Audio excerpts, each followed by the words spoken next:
Hello students, আশা করি তোমরা সকলেই খুব ভালো আছো। জ্ঞানজ্যোতি কোচিং সেন্টারের পক্ষ থেকে তোমাদের সবাইকে আরও একবার স্বাগত। তো আমি মীরা ম্যাম, আমি আজকে তোমাদের সেমিস্টার থেকে আবার একটি নতুন টপিক নিয়ে চলে এসেছি। দেখো, আজকে যেটি নিয়ে আমি তোমাদের সঙ্গে আলোচনা করব সেটা আমি বোর্ডে লিখে দিয়েছি, যে পুনরুক্ত বদাভ্যাস অলঙ্কার নিয়ে আমি তোমাদের সঙ্গে আলোচনা করব। সেটা তোমাদেরকে নিখুঁতভাবে আমি বুঝিয়ে দেওয়ার চেষ্টা করব। আলোচনাটি শুরু করার আগে দেখো, বোর্ডের কর্নারে তোমরা দুটো নাম্বার দেখতে পাচ্ছ। এটা হচ্ছে আমাদের জ্ঞানজ্যোতি কোচিং সেন্টারের অফিসিয়াল হেল্পলাইন নাম্বার। এখানে কিন্তু তোমাদের অনলাইনে ক্লাস করানো হয়, তার সঙ্গে তোমাদের নোটস দেওয়া হয়।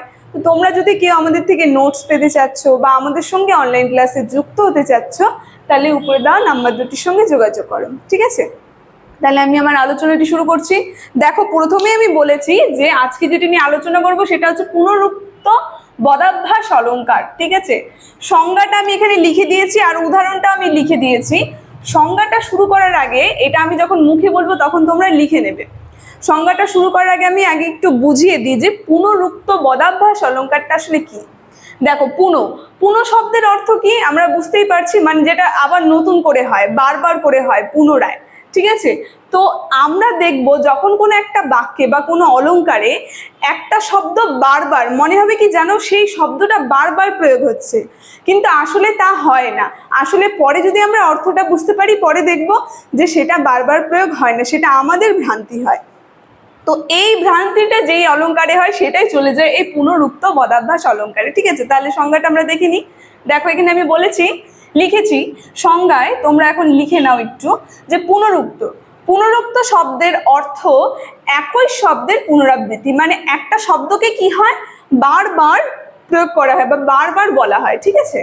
তো বলেছে একই অর্থ বোঝায় এমন বিভিন্ন শব্দের প্রয়োগ প্রথমে যদি মনে হয় যে পুনরুক্তি ঘটেছে এবং পরে অর্থ পরিষ্কার হলে পুনরুক্তির দোষ বলে মনে হয় না, তখন পুনরুক্ত বদাভ্যাস অলঙ্কার হয়। মানে মনে হয় প্রথমে কি হচ্ছে, বারবার শব্দটা পুনরাবৃত্তি ঘটছে, কিন্তু পরে যদি আমরা অর্থটা ভালো করে বুঝতে পারি, তাহলে দেখবো আসলে সেটাই কিছুই না, সেটা আমাদের দোষ হয়েছে। তো সেটাই চলে যায় এই পুনরুক্ত বদাভ্যাস অলঙ্কারের মধ্যে, ঠিক আছে? তাহলে দেখো, উদাহরণটা আমরা আরেকটু দেখে নিই, তাহলে আমাদের কনসেপ্টটা আরো ক্লিয়ার হয়ে যাবে। দেখো, আমি লিখেছি উদাহরণে, সহসা জলেশ পাশি অস্থির হইয়া। এই লাইনটার মধ্যে যে আছে, জলের শব্দের অর্থ হচ্ছে হলো বরুণদেব, ঠিক আছে? আর পাশি এই নামটাও কিন্তু বরুণদেবকেই বলে। তো দেখো, দুটা শব্দ কি হচ্ছে, বারবার পাশাপাশি প্রয়োগ হচ্ছে। আমাদের মনে হচ্ছে বরুণদেবের নাম কি হচ্ছে, দুবার ডাকা হচ্ছে, কিন্তু আসলে তা না। এই জলের শব্দের অর্থ হচ্ছে হলো বরুণদেব, আর পাশ নামক একটা অস্ত্র আছে যেটা বরুণদেবের অস্ত্র, ঠিক আছে?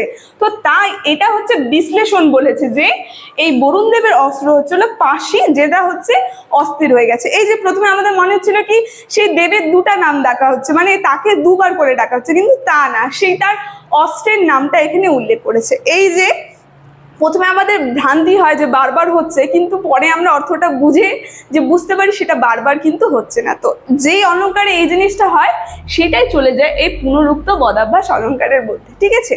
তাহলে আলোচনাটি আজকে আমার এতটুকুনি ছিল। আশা করি তোমরা বুঝতে পেরেছো। ভিডিওটি যদি তোমাদের ভালো লেগে থাকে, অবশ্যই like, comment, share and subscribe করে দেবে। Thank you.